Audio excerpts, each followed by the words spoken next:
Welcome sa Panlasang Pinoy. Ako po si Vanjo Merano. Yung iba sa atin, napakahilig kumain ng kanin tuwing almusal. Isa ba kayo doon? Ang lulutuin natin ngayon ay bagay na bagay ni pang-almusal. At tamang-tama itong iulam sa kanin. Ito yung tipong kapag antok na antok ka pa tapos kakainin mo to, nako, talagang magigising ka sa sarap. At ang tawag dito ay gising-gising.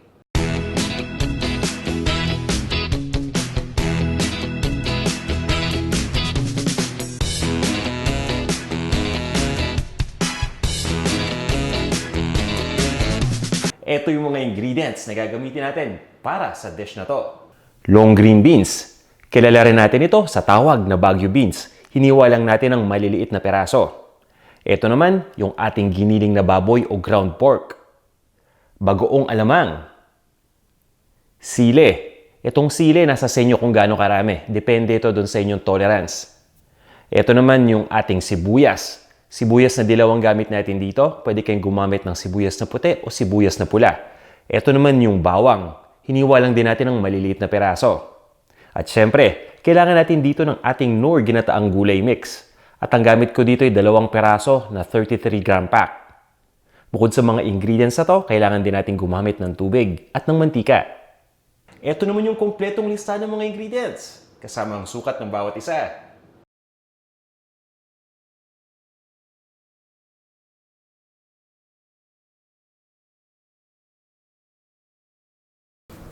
Handa na ba kayo? Tara, samahan nyo na ako sa pagluto nito. Ihanda na natin itong ating Knorr ginataang gulay recipe mix. Ilalagay lang natin ito dito sa isang bowl. Ito yung ating unang sachet. Ayan. O unang pakete. At ito yung pangalawa. Ito yung 33-gram packs. Okay? Ngayon naman ay lalagyan lang natin ito ng tubig. Ganyan lang kasimple. At pagkatapos ay hahaluin lang natin itong mabuti. Diba? Ganyan lang kadali. Meron na tayo ngayong gata. Siguraduhin lang natin na nahalo natin itong mabuti. Ang isa pang kagandahan sa paggamit nitong produktong ito ay talagang malasang-malasa na to. So hindi na natin kailangan maglagay pa ng kahit anong seasoning dito. Wala ng asin, wala ng ground black pepper, pwede yan. Pero syempre nasa panlasa nyo pa rin yun. At gumagamit tayo ng bagoong para sa recipe na to dahil kailangan talaga natin maglagay ng bagoong dito sa ating gising-gising. Kaya konting bagoong ang gagamitin natin. Para doon sa mga bagoon pa lang na nagluluto, tamang-tama itong produktong ito sa inyo. Para nang sa ganun ay mag-guide kagad kayo doon sa lasa. Itabi muna natin ito at pagkatapos umpisa na natin ang pagluluto. Umpisa na natin. Nagpainit lang ako ng cooking pot. At ngayon ilalagyan ko na ito ng mantika. Pabayaan lang natin na uminit itong mantika. At pagkatapos nito ay pwede na nating igisa yung sibuyas at yung bawang.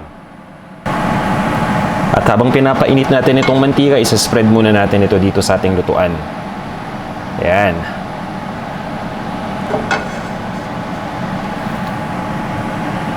Ngayon ay ilagay na natin dito yung sibuyas.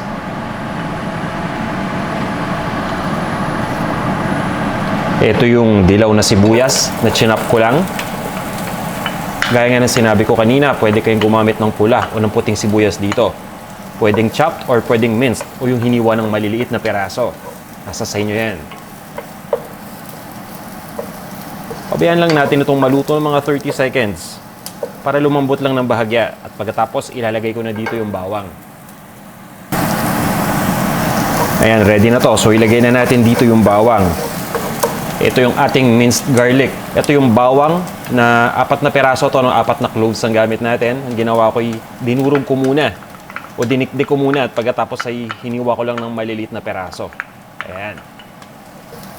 Itutuloy lang natin ang pag-isa dito hanggang sa tuluyan ng lumambot yung sibuyas. At makikita natin yung bawang unti-unting magiging brown na to habang pinapalambot yung sibuyas.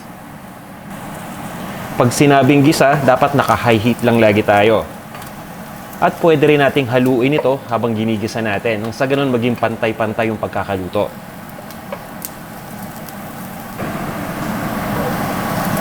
At sa puntong ito, ready na tong ating sibuyas at bawang. O iba sa inyo, tumatawa na. No? Alam nyo, marami sa inyong paborito yung phrase ko na yan.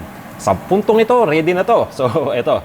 Ilagay na natin itong ating ground pork o giniling na baboy. Ayan, ang gusto nating mangyari dito ay ma-brown lang itong ating ground pork. So, igigisa natin ito hanggang sa mag-light brown na yung kulay ng pork.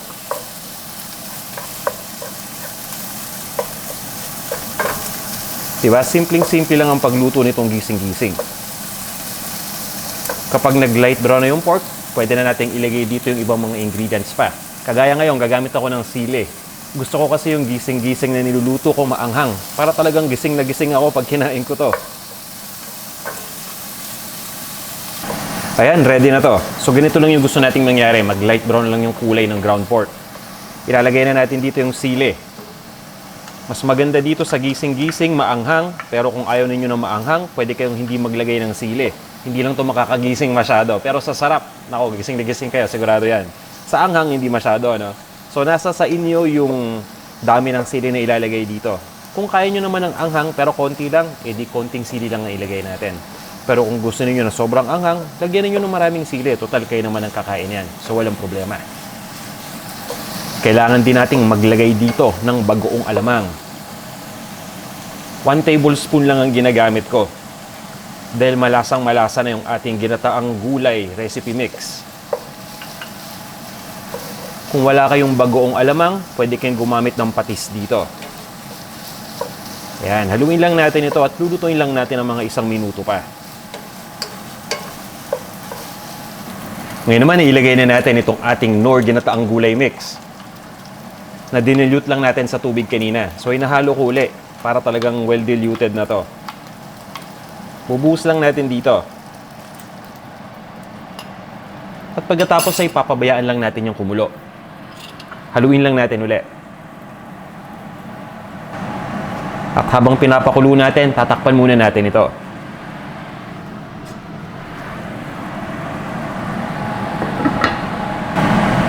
Sandali pa lang, kumukulo na kagad yung liquid dito, no? Diba? Napakabilis kumulo ng liquid kapag tinatakpan natin yung lutuan dahil natatrap dito yung init. Ang gagawin natin ngayon ay i-adjust lang natin yung apoy to medium. At pagkatapos ay itutuloy lang natin ang pagpapakulo dito ng 5 hanggang 8 minuto. Ang gagawin natin habang pinapakuluan natin ito ay hahaluin lang natin every 2 minutes.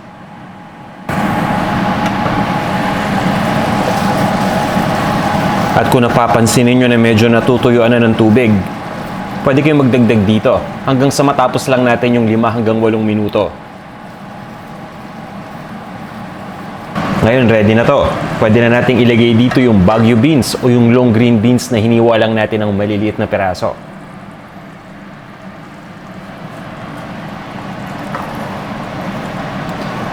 Haluin lang natin. Ito yung gusto ko dito sa gising-gising eh. Bukod sa masarap na, napakabilis lang lutuin at napakadali pa. Kaya kahit baguhan lang kayo sa pagluluto, kayang-kaya ninyong gawin ito. Papabayaan lang natin na kumulo uli itong mixture. Pagkatapos ay lulutuin lang natin ito ng mga 3 minuto pa. At pagkatapos niyan, pwede na natin itong ilipat sa isang serving bowl.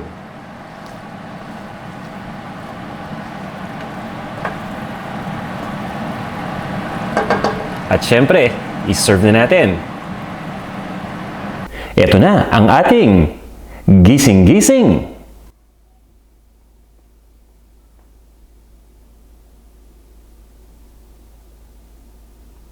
Excited na akong matikman itong gising-gising.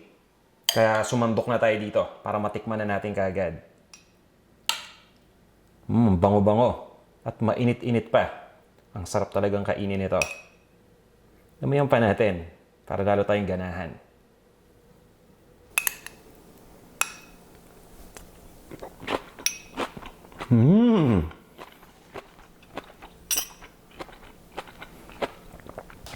Wow!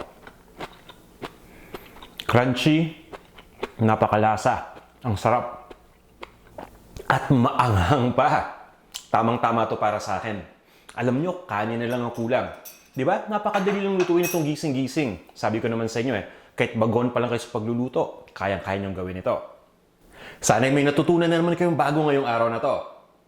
At kung nagustuhan niyo itong ating recipe, simpleng-simple lang, di ba? Pero masarap. Huwag niyong kalimutang i-like itong ating video. Para doon naman sa mga kaibigan natin na hindi pa nagsasubscribe dito sa ating Panlasang Pinoy YouTube channel, inibitan ko kayo na mag-subscribe na ngayon. Nandito lang yung subscribe button sa ilalim. Sa oras na mag-subscribe kayo, ino-notify kagad kayo ng YouTube kung may bago tayong video na in-upload. Kaya isa kayo sa mga unang makakanood ng ating mga bagong videos. Maraming salamat sa inyong lahat sa walang sawa ninyong pagsubaybay. Kung meron kayong mga suggestions o recipe request, huwag niyong kalimutan mag-iwan ng comment dito. Magkita-kita tayo sa ating susunod na video.